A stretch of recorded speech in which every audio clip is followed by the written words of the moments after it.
Lista d'attesa in Veneto, com'è la situazione? La situazione è una situazione di emergenza. Un anno di attesa come minimo per le cataratte, così in tutte le 9 ULSS venete. Nella ULSS 3 al Civile di Venezia pareva anche il ginecologo, così una signora per un problema urgente, dopo oltre un'ora di viaggio arrivata a Mestre, si è vista restituire la richiesta dall'accettazione del CUP perché era mercoledì e la prestazione si fa solo al martedì e per appuntamento. E ancora nella ULSS 7 una visita entro i 6 mesi segnati sull'impegnativa era disponibile ma solo a pagamento.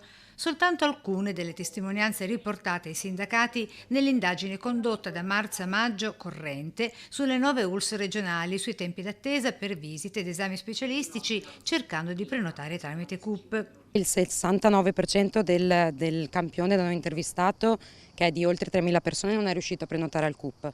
Il 30%, quindi circa 3 su 10, sono riusciti a prenotare con il CUP, ma anche di questi non tutti, anzi molti, non sono riusciti a farlo nei tempi della prescrizione. Quindi abbiamo un 46% delle prestazioni entro i 30 giorni che non sono state prenotate dal nostro campione entro i 30 giorni e un 43% nelle prestazioni più lunghe dai 2-3 mesi. Le prestazioni più richieste su cui si è effettuata questa indagine, la diagnostica per immagini, oculistica e la visita cardiologica, solo per citarne alcune.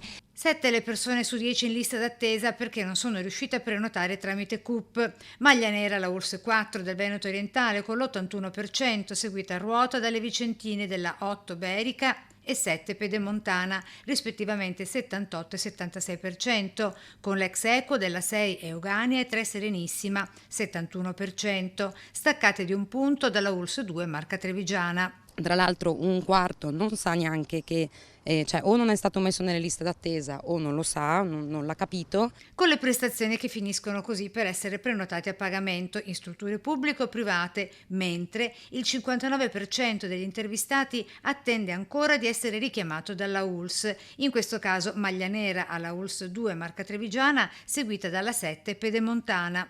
Nel campione c'è un 68% di anziani, quindi questo è un dato da tenere a mente.